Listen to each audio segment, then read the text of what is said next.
ఇతిహాసము, మానవ జీవన విధానము, అన్ని ధర్మములకు, అన్ని కాలములకు, అన్ని జాతులకు, అన్ని ప్రాంతములకు జీవన విధానం తెలుపు మహోన్నత కావ్యము.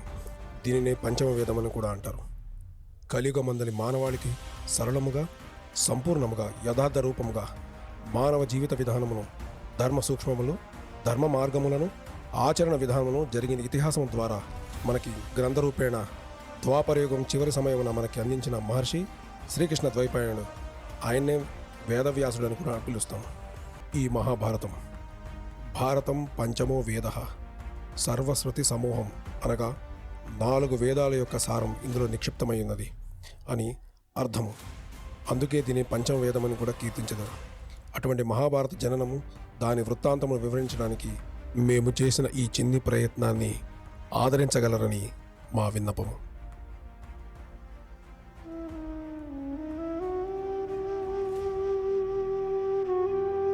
5000 సంవత్సరాల పూర్వం ద్వాపరయుగం చివరి ఛాయలందు మహాభారతము యుద్ధం సమాప్తమైన పిదప పాండవులు మహాప్రస్థానం చేసిన తదుపరి హస్తినాపురమును పాండవుల వారసులు పాలించుతున్న వేళ ఒకరోజు హిమాలయ పర్వతంలో ఉన్న శ్రీ వేదవ్యాస ఆశ్రమం ఒకనాటి వేకుమోజాము వ్యాస భగవానుడు తనలో తాను ఇట్లా అనుకునేను.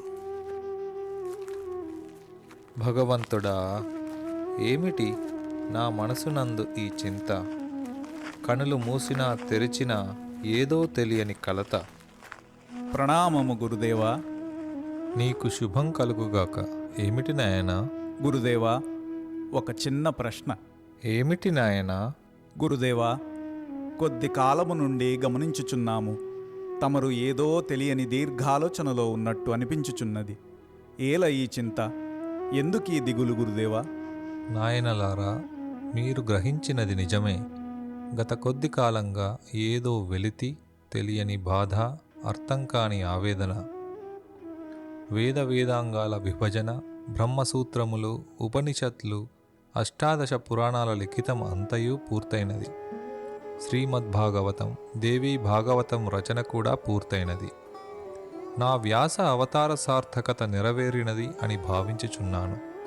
అయినప్పటికీ ఏదో అసంపూర్ణ భావన, తెలియని వెలితి.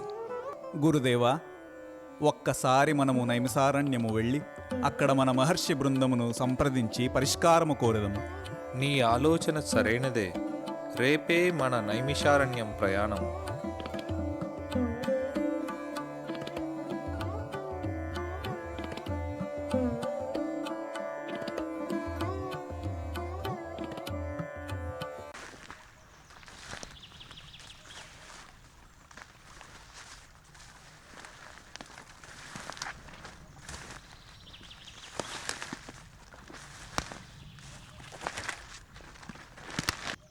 ఓ మహర్షి, కుశలమేనా?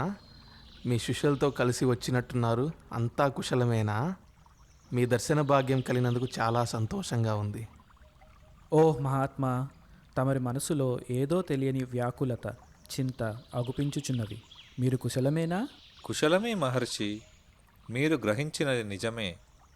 నా విచారానికి పరిష్కారం కోసమే మీ చెంతకు వచ్చితిమి. మహాత్మా, వ్యాస భగవానునికి మేము దిశానిర్దేశము చేయుట అది దుర్లభము. కానీ మీకు నేను ఒకటి మాత్రం చెప్పగలను. మీ చింతను తీర్చేవాడు ఆ పరమేశ్వరుడే. మీరు, మీ శిష్యులు కొంతకాలం తీర్థయాత్రలకు వెళ్ళండి. అక్కడే మీ సమస్యకు పరిష్కారం లభించును. మీకు ఆ పరమేశ్వరుడే దిశానిర్దేశం చేయును. మీకు జయము కలుగుగాక. ఓ మహర్షి, మీరు చెప్పినది సరైనదే. మేము కూడా ఎంతో కాలం నుంచి తీర్థయాత్రలు చేయాలని సంకల్పించాము. దానికి సమయం ఆసన్నమైనది.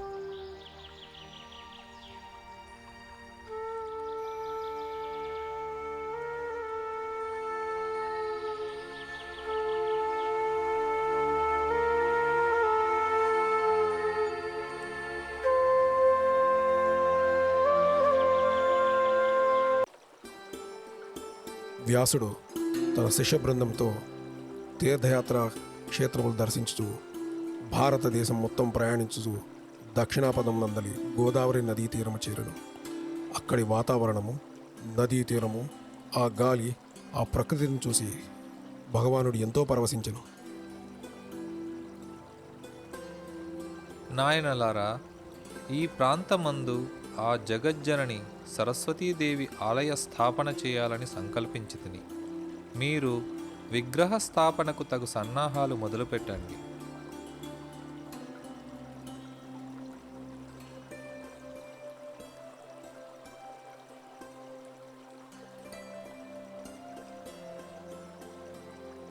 या कुन्देन्दुतुषारहारधवला या शुभ्रवस्त्रान्विता या वीणावरदण्डमण्डितकरा या श्वेतपद्मासना या ब्रह्माच्युतशङ्करप्रभृतिभिः देवैः सदा पूजिता सा मां पातु सरस्वती भगवती निःशेषजाड्यापः.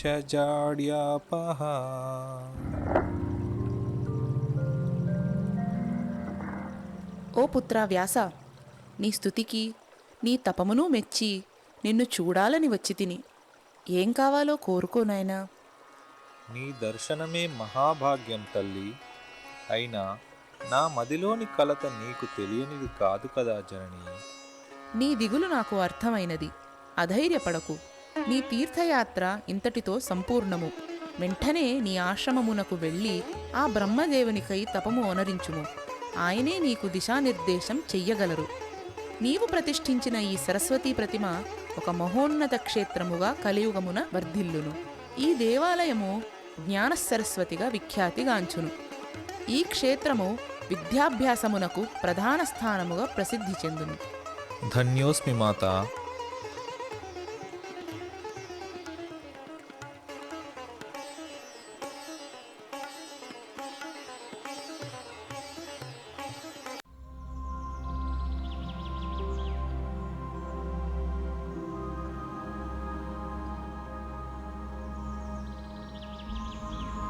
ఓం నమో బ్రహ్మదేవాయ నమః.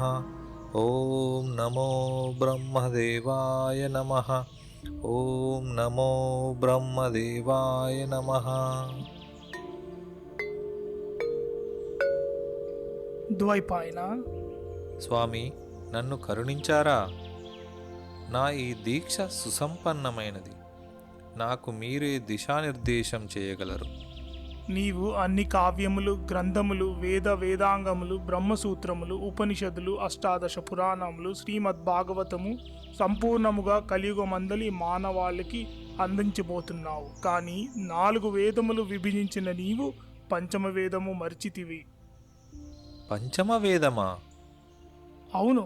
సామాన్య మానవాళికి జీవన విధానమును వివరించదగిన నీ కుటుంబ చరిత్ర అనగా కురు పాండవ చరిత్రని మహాభారతముగా అందించుట ముఖ్యముగా.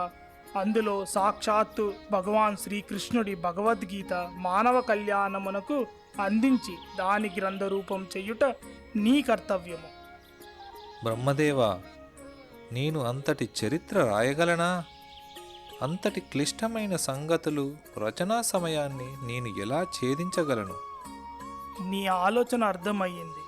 నీవు మహాభారత సంఘటనల వృత్తాంతములని జ్ఞాన దివ్య దృష్టి ద్వారా కూర్చి వాటిని పద్య రూపముగా మలిచి నీ మస్తిష్కమునందు నిక్షిప్తము చేసుకో. నీ ఆలోచనలని గ్రంథస్థం చేయుటకు విఘ్నేశ్వరుణ్ణి సహాయం అర్థించుము.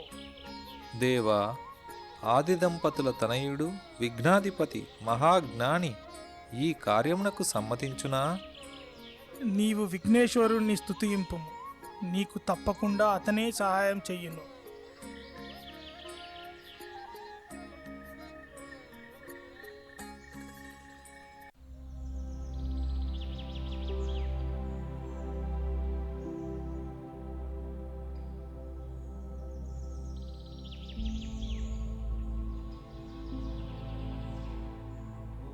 గం గణపతయే నమః. ఓం గం గణపతయే నమః. ఓం గం గణపతయే నమః. ఓం గం గణపతయే నమః. ఓం గం గణపతయే నమః. ఓం గం గణపతయే నమః. ఓం గం గణపతయే నమః. వేదవ్యాస, ఏమిటి నీ తపమునకు కారణము? ఓ గణనాయక, నీకు తెలియనిదేమున్నది? ఆ బ్రహ్మదేవుడు నన్ను మహాభారత చరిత్రను, అందులో ఉన్న భగవద్గీతను గ్రంథస్థము చేయమని ఆదేశించెను. అది రాయుటకు నీవే సరైన వాడివని వివరించెను.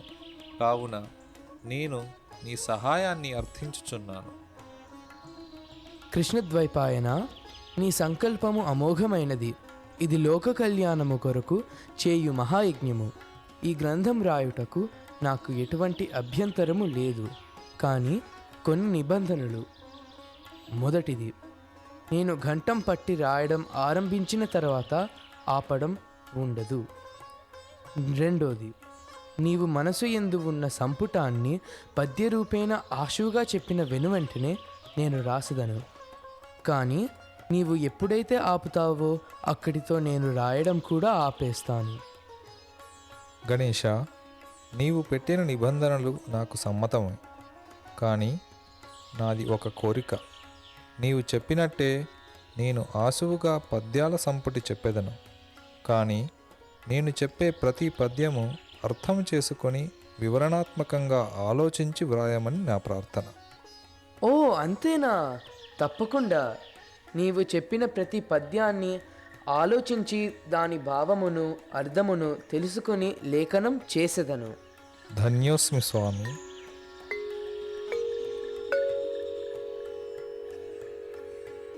గురుదేవ, విఘ్నేశ్వరుడు మహాజ్ఞాని, మహిమాన్వితుడు, దైవాంశ సంభూతుడు, సాక్షాత్తు శివపార్వతుల సంతానము.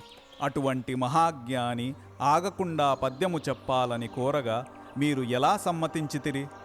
పద్యాలు రూపొందించుట, మరలా దానిని వివరించుట, అది కూడా ఆగకుండా ఎంతో కష్టం. అది పూర్తిగా దుస్సాధ్యము. అది మీకు కూడా విదితమే. మరి ఎలా చేయగలరు? నాయనా, నీవు అడిగిన ప్రశ్న నిజమే. కానీ విఘ్నేశ్వరుడంత మహాజ్ఞాని భగవంతుడు ఈ మహాయజ్ఞానికి సమ్మతిస్తే కాదనలేకపోయాను. అంతా ఆ శ్రీకృష్ణుడి మీద భారం వేసి ఆలోచించగా నాకు ఆ భగవానుడే ఈ మార్గము చూపించెను. నేను దాన్ని విస్మరించకుండా నా ఆలోచన విఘ్నేశ్వరుడు రచించే సమయాన్నందు ప్రయోగించదను. తరువాత ఆ శ్రీకృష్ణ పరమాత్మ అనుగ్రహం.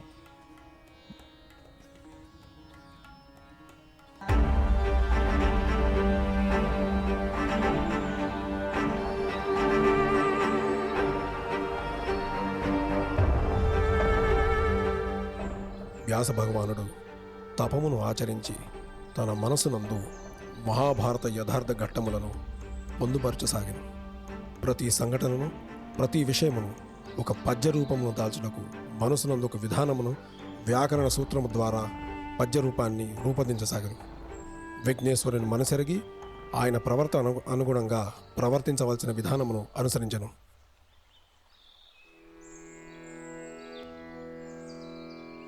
శుక్లాంబరధరం విష్ణుం శశివర్ణం చతుర్భుజం ప్రసన్నవదనం ధ్యాయేత్ సర్వవిఘ్నోపశాంతయే. ఓ మహర్షి, మీరు మహాభారత వృత్తాంతాన్ని గ్రంథస్థం చేయుటకు అంతయు సిద్ధమేనా? విఘ్నేశ్వర, మీరు చెప్పిన విధముగానే వృత్తాంతమును రూపొందించి తిని మీ రాక కొరకే వేచియున్నాను. వెంటనే కావ్యరచనకు అంకురార్పణ చేయుము. సరే, నేను ముందుగా మీకు వివరించిన నిబంధనలు గుర్తున్నాయి కదా. మీరు ఎటువంటి పరిస్థితిలోనూ పద్య ప్రవాహము ఆపకూడదు. ఓ మహాత్మా, నారాయణం నమస్కృత్య నరం చైవ నరోత్తమం దేవీం సరస్వతీం వ్యాసం తతో జయముదీరయేత్. ధర్మే చార్థే చ కామే చ మోక్షే చ భరతర్షభా యది హాస్తి తదన్వత్ర యన్నేహాస్తి న తత్క్వచిత్. దీని భావం క్లిష్టముగా ఉంది. ఇదే సరైన సమయం మిగిలిన పద్యాలను కూర్చుటకు. నదీజలం కేశవ నారికేతు నాగాహ్వాయో నామ నాగారిసూనః ఏషోంగన వేషధర కిరీటి జ్యోత్యాయం నేష్యతి చాద్యగావః. ఓ మహర్షి, ఎట్టకేలకు మీ అభీష్టము పూర్తయినది. లోక కళ్యాణము కొరకు తలపెట్టిన మహత్కార్యము ఆ సరస్వతి కటాక్షముతో పూర్తయినది. దీని నా చేత రచింపచేసిన నీకు నా కృతజ్ఞతలు. దేవదేవా, మీలాంటి మహాత్ముల అంకురార్పణమే ఈ కావ్యమునకు ముగింపు కావున ఈ ఘనత మీదే.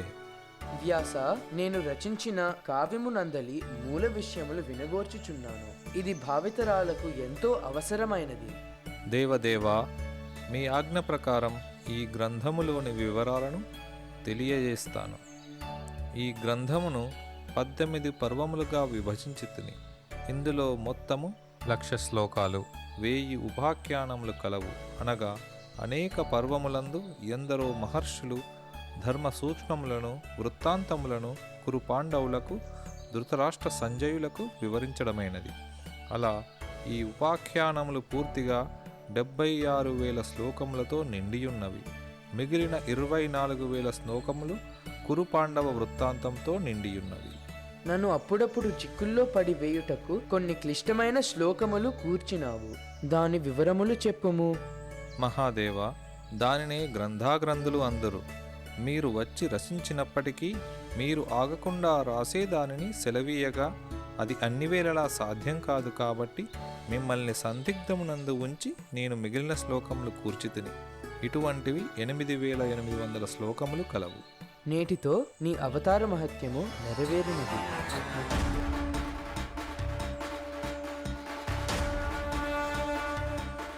ఆహా, ఏమి నా భాగ్యం! విద్యాదేవి, బ్రహ్మ, నారదాది బృందం విచ్చేశారు. నేటితో నీ కోరిక తీరింది. మనసునందు కలత తొలగినది. నీకు మోక్ష ప్రాప్తిని ప్రసాదించుచున్నాను. నాయనా, నేను నీకు ఆనాడే చెప్పాను, నీవు చేయబోయే కార్యం లోక కళ్యాణం కొరకు, రేపటి కలియుగ మందలి మానవాళికి ఉపయోగకరమగును.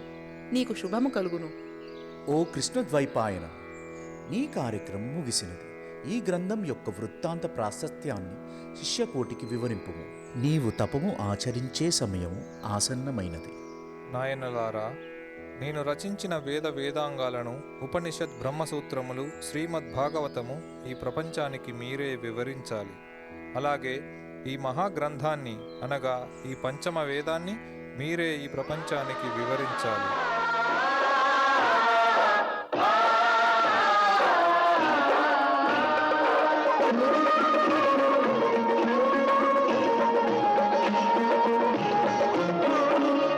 अथ श्री महाभारत कथा।